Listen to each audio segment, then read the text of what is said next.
Cop Talk, presented by the Strong Blue Line Foundation and powered by Moose Ridge Coffee in Snake River Landing, Idaho Falls. Welcome to the podcast, where former San Antonio police officer, author, and pastor Tim Rupp walks you through real-life scenarios involving our police officers and digs into the depths of facts and opinions on each case. This is Cop Talk, and it starts now. Hello and welcome to the Strong Blue Line's Cop Talk. I'm Tim Rupp in the Rev.FM studio in beautiful Idaho Falls. Here with me in studio is station manager Gary Austin. Hello, Gary. Well, hello, Tim Rupp. Hey, Gary, you know, I noticed something. When I came here today, there's actually water out. And usually I'm hunting for one, but when we have the guest of Pastor Gordon Boyle, you roll out the red carpet. It usually didn't happen this Gordon. Okay, that's cool. Usually I'm going to, there's no water here. Go get your own.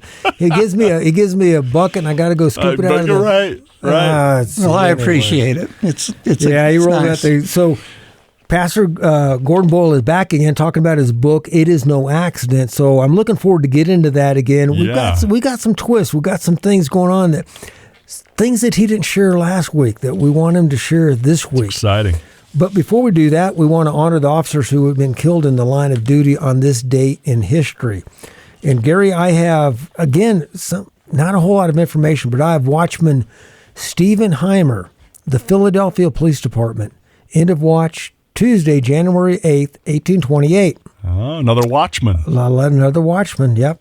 Watchman Stephen Hayner was shot and killed at the intersection of 3rd Street and George Street at the beginning of a riot.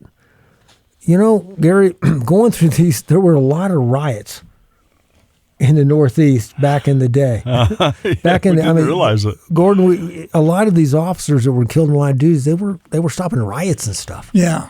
Unbelievable. It is.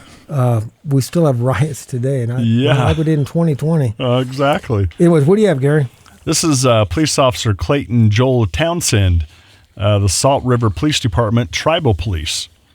End of watch Tuesday, January 8th, 2019. Officer Townsend was struck and killed by a vehicle while conducting a traffic stop. He was approaching the car he had stopped when another vehicle struck him and then struck the stopped vehicle. He was then transported to a local hospital where he was later pronounced dead. The driver who struck him admitted to texting and driving at the time of the crash. He was charged with manslaughter, aggravated assault with a deadly weapon, and endangerment. Yeah, interesting. Aggravated assault with a deadly weapon. Huh. Yeah, and it's because you're driving in a car. And that's the weapon. You have to, and that all came out. That actually, all that started with Mothers Against Drunk Driving. Remember that? Oh, Way really? back when MAD. When drunk driving was, exactly, MAD. That's what it was. Yeah. That was back in the 70s and 80s. Uh-huh. In that time, because you'd have drunk driver, it wasn't that big of a deal. We'll just, take them home or whatever, write them a ticket, and they would spend a couple days in jail or whatever, and that would be it. And they would kill people. Yeah. And so there's some responsibility. Yeah, sure You're is. taking a 3,000-pound car and driving it, drinking. You got some responsibility there. Yeah. I never noticed don't remember if I mentioned to you, Tim, that in 1938 I had a great uncle that was a deputy sheriff in Bonneville County that drowned searching for someone in 1938. Wow. And I ended up finding an old bronze plaque at the Bonneville County Courthouse commemorating him. It's in your book. You mentioned that in your book at the end of it. And so I have and I spent a lot of time in the backcountry and on the dive team searching for people that had drowned and things, and that's how he drowned up above Swan Valley. And they found his body down by High C a few weeks later. Wow. So I can relate to these. You know what? And I want to talk about that, Gordon. Before, and we're talking about Pastor Gordon in the book that he just finished last month. It's available on Amazon. I forgot to mention that last week. I should have mentioned. The book is available on Amazon. It's called It Is No Accident. And Pastor Gordon, those of you that know him, we talked a little bit last week where he trusts the Lord later on in life. He didn't grow up in a Christian home. And there are some things in Gordon's life that happened that were tragic events. But before we do that, I want to read a little bit from the book of Job. Job chapter 1, it starts off like this.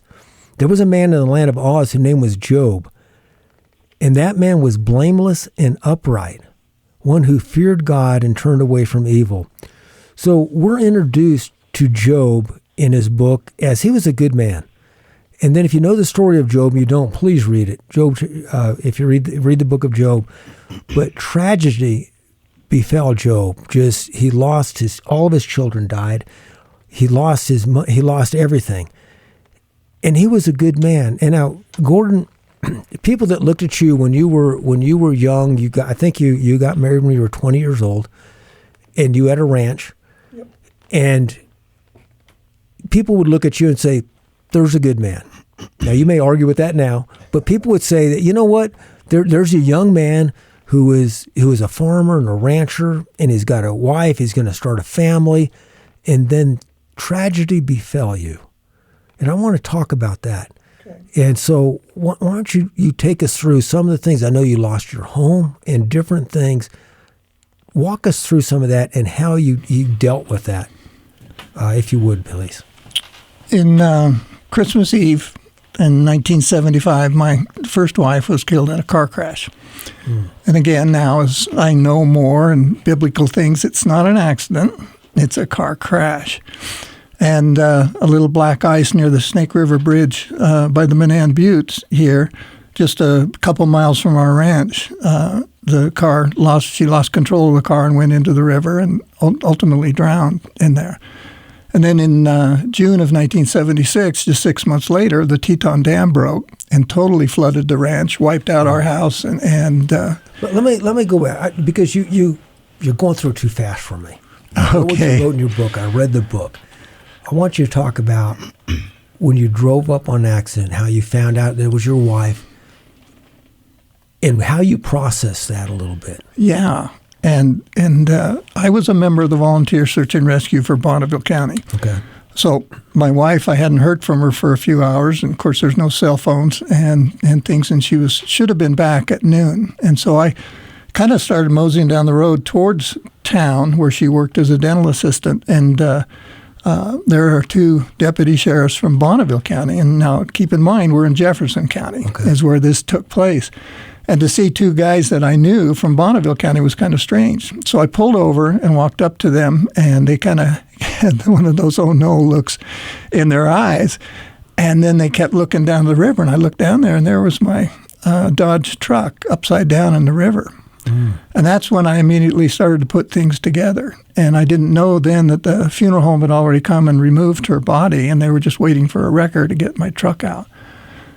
And you go through a time of denial and shock, and of course I was not a Christian at that time, so I didn't have any place to go. In other words, it was just you and your wife. So your wife died, no children, and just your ranch. Yep. Your house. Yep. This was Christmas Eve. Christmas Eve, 1975. And then, so walk us through what you did that day. Did you go down and view the body? Or did they just, what happened, and how did you get back home, and what did you do the next day, Christmas Day? Eventually, that day, of course, most of the afternoon was spent notifying her parents and my parents and family. And it was, eventually we ended up at the funeral home. That would have been after Christmas, because the next day was Christmas. And so I did go to my family's house for Christmas Eve dinner, but I just told them I wanted to be alone at the ranch. But processing that is very difficult when you're young and you haven't experienced something so dramatic. You just can't really. Were you angry? Were you depressed? How you can't remember, or just shocked, or what? Just shocked mostly, and almost you just can't. Denial, you can't believe this is really happening. This stuff happens to other people. It doesn't happen to you. And so now that it's done, and I've been involved in search and rescue and body recoveries and things, and so I had a taste of death at that age. But I took the two guys from the sheriff's department down to my house, and we had coffee, and as they were explaining to me what is now going to take place. And it gives me great compassion now, and my wife and I are involved now in a grief share ministry where we minister to people on a regular basis that have experienced the loss of a loved one. But this was a real good setup for that kind of experience as you begin to deal with funeral homes, you deal with all your relatives and that kind of stuff. But the family didn't want me to stay at the ranch, but we had 250 head of cows that needed to be fed. You had responsibilities. Yeah, they don't particularly care if it's Christmas or not. And they need to eat and that kind of stuff. And for me, that's what I wanted to do to process. I'd just be by myself busy doing and something. doing something normal. Right. And that was something I knew I could do that was normal. And I think I eventually went down to Idaho Falls, about 25 miles away, the next day on Christmas Day, to spend some time with the family. And then, of course, after Christmas, then the funeral home and funerals and those kinds of things. And still getting back to the ranch and doing your ranching. Right. And then, so this was Christmas of 1975, and then 6 months later, the dam breaks. Yeah. And your ranch is flooded. Yep. So what happened to your ranch and stuff like that? There was probably 3 or 4 feet of water over the entire 2,500 acres. And did you lose cattle? We didn't lose cattle. I was up on Manan Butte for the search and rescue, pouring gas in a generator, trying to keep the emergency radios going on top of the Manan Butte. And my family was on the other side of the butte where our ranch was, herding the cattle and the horses and getting them up on the hillside. Getting out of the way, because again, we had plenty of warning that this flood was going to come through and cover thousands and thousands of acres in a slow moving, spread out that far. It was rather slow moving. But I have to say, in this whole concept of it's no accident, now looking back on that, I eventually, through the 24 years with the sheriff's office, and lots of encounters with death and detectives and different things, and then as a pastor. But that's what inspired the book, is that knowing and understanding that God is in control at all times of everything.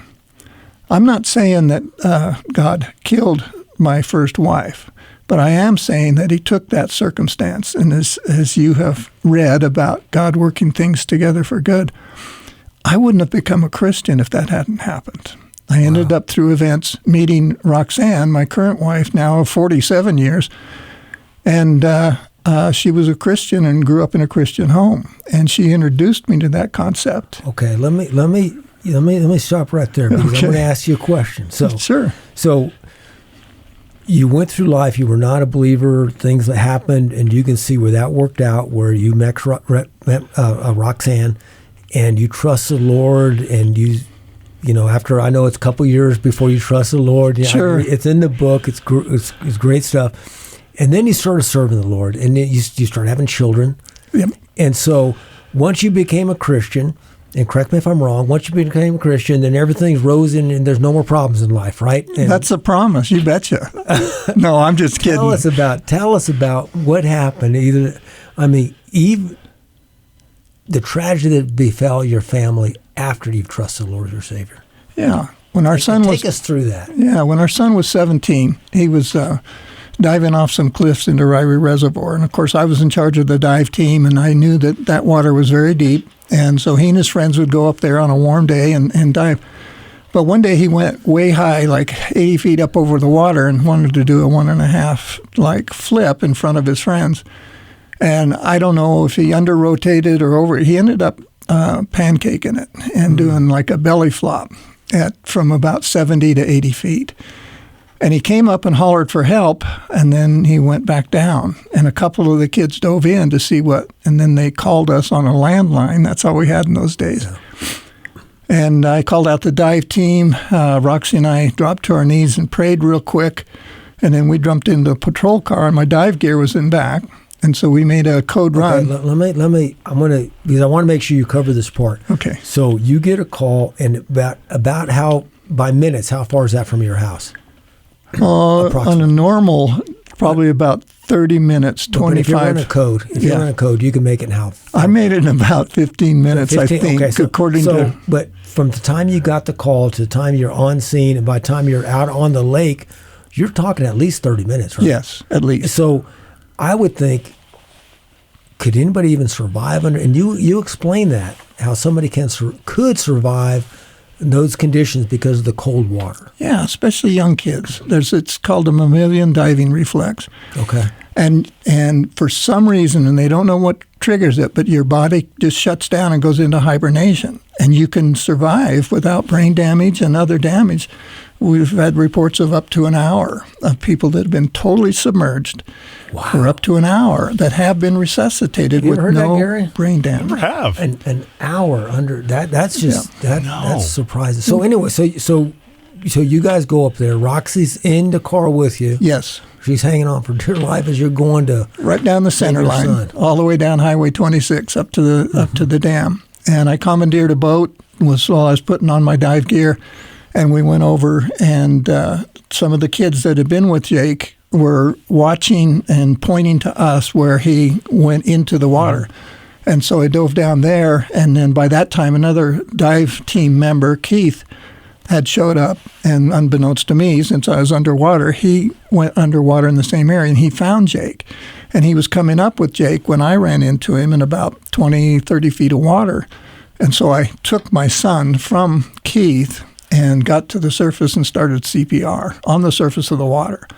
And we got him in a boat, and we're continuing CPR. Brought him over to the bank where there were some medical teams that already had arrived. And at that point, we were going to put him in a helicopter, but there's no room to do CPR in the helicopter, so we elected to do... It's important. If you don't know about CPR, you don't want to stop it. That's right? correct. You want to continue to keep it going. Yep. So that's why you didn't offer the helicopter. Yep. Okay. And the unusual fact here was that the medical people, because they'd hooked him up to a monitor, were seeing that the numbers from my heart compression CPR, were good. They were producing what they were supposed to be producing in the heart. And so another person did the oxygen in a bag mask to get ventilations and oxygen. And I continued to do CPR on our son all the way back to Idaho Falls in the ambulance and into the hospital. And there was never any brain activity after that. We got his heart going again and things, but for 24 hours there was no brain activity. So we had to do the organ donation thing at that point of time. So life isn't all roses and peachy. There are things that happen to all of us. Mm-hmm. And so as a Christian now, how did you and Roxy handle that and do it? And you had a daughter. Your daughter's a couple years older than Jake. Correct. So she was away at college at the time, is that right? Yes. Yeah. Okay. So tell us about how you process that, a second tragedy in your life, if you don't mind. Well,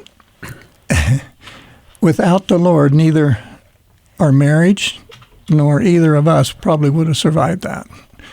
And the Lord has given us a unique gift in that, having gone through that, now we're able to minister to others who have lost loved ones, especially children.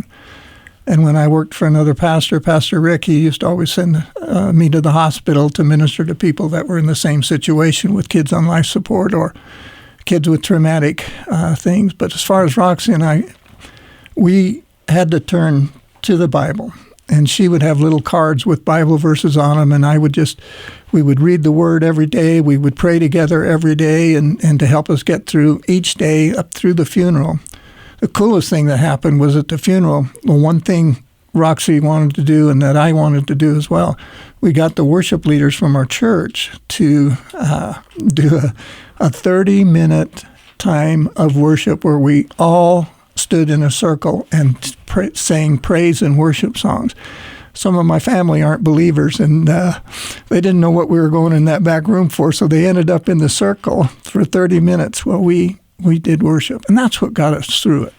Our relationship with the Lord and knowing there is no such thing as an accident, that God was going to use this. And even today, just recently, I've run into people that through this story and through that incident have their direction in life has changed. In a sense, our son is still ministering even today, 20-some years later. And I know that circumstance happens for a lot of other people as well. When you involve God, when you invite him into the tragedy and the circumstances, then he begins to do his thing of working things together for good. And people were ministered to. People are continuing to be ministered. As they see Roxy and I still married, which statistics, when a couple loses a son or a daughter, they don't stay married. There's an 80-90% divorce rate. And so we survived that, thanks to the Lord, and are continuing to minister because of that in that way. Thank you for sharing that story. And it's such an amazing, Gordon, where you go through these tragedies.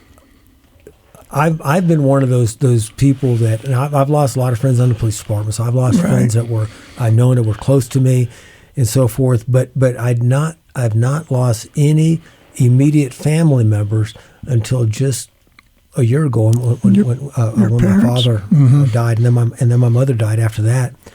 And but they lived long lives. The Lord blessed them and stuff, and so it wasn't tragedy. You know, it's part of life. We understand that.